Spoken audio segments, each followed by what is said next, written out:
Pemirsa, pemerintah Kota Makassar memperkirakan jumlah hewan kurban yang akan dipotong pada Idul Adha 1444 Hijriah kali ini bisa mencapai 4.500 ekor.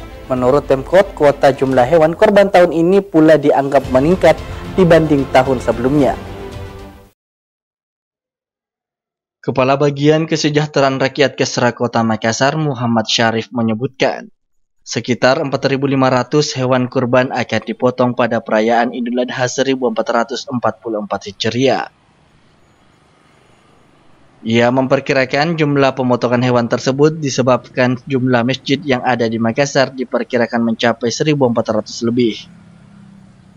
Dengan demikian, stok yang ada dianggap sudah mencukupi memenuhi kebutuhan masyarakat.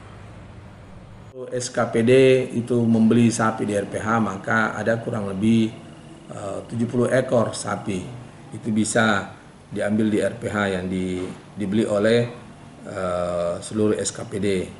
Dan yang kedua, kalau kita berestimasi dengan jumlah masjid ataupun musola di Kota Makassar kurang lebih 1.400, maka kita bisa perkirakan kurang lebih 4.500 sapi yang ada di Kota Makassar yang dipotong oleh masyarakat.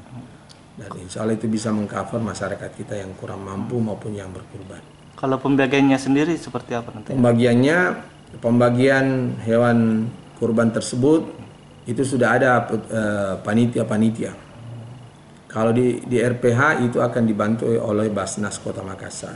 Kalau masjid secara otomatis itu disiapkan oleh panitia kurban di masing-masing masjid tersebut. Dirinya menambahkan, nantinya pembagian daging kurban akan disiapkan oleh panitia di masing-masing masjid yang ada di 15 kecamatan. Ardi Jaho, Celebes TV.